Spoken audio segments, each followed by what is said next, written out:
সামান্তা, যেটি জানতে চাই যে রাজপথ কাঁপানো সামান্তা যখন বাসায় পরিবারে কেমন? সংসারে মনে হয় খুব বেশি পারফরমেন্স ভালো হচ্ছে না। আমার কাছে মনে হয় না যে এটা অ্যাডিকুয়েট হয়।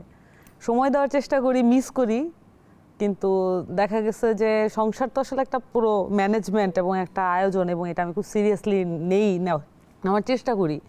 বাট দেখা যায় যে ওই সময় এবং ওই ম্যানেজমেন্ট, এটার জন্য যেই মনস্তত্ত্ব এবং যেই ফোকাস লাগে ওইটা তো দিয়ে উঠতে পারি না। সেটা নিশ্চয় বলতে পারবে ভাইয়া।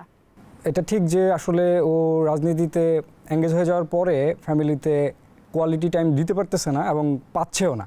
সে দিতে পারতেছে না এটা বড় ব্যাপার না, ব্যাপার হচ্ছে যে সে নিজেও পাচ্ছে না।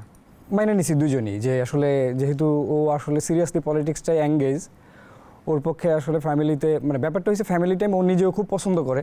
এটা হচ্ছে ওর জন্য আমার মনে হয় যে একটা দুঃখজনক ব্যাপার। আর আমিও তো মানে এইটা ফিল করি যে আমরা আগে বিশেষ করে আমাদের ইউনিভার্সিটি লাইফে আমরা আসলে সবসময় একসাথে থাকতাম সারাদিন, পড়াশোনা বা হচ্ছে কোথাও খাইতে যাওয়া বা ঘুরতে যাওয়া, পুরোটা সময় একসাথে থাকতাম।